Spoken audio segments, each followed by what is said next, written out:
Стилтэй залуугийн гутал машин хоёр ижил өнгөтэй байдаг гэсэнсээ шар өнгөтэй гутал авчлаа штэ. Чи машинтай байлуу? Үгүй манай чиглэлд явдаг хатаа шар өнгөтэй байт юм аа.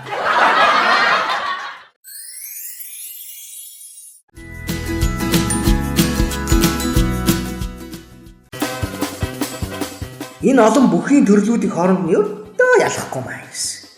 Амархан штэ хөө. Усны купальниктан чөлөөт, унтлагын хувцастан жуудо, памперстан суума, левчиг бандаштан үнсний үг. Одоо ойлгов уу? За ойлголоо.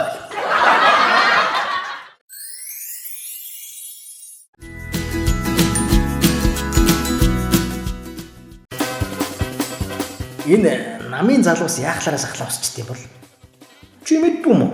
Мэдгүй. Дарга нарын бүкс иргэнээд эвгүй байдаг гэсэн штт.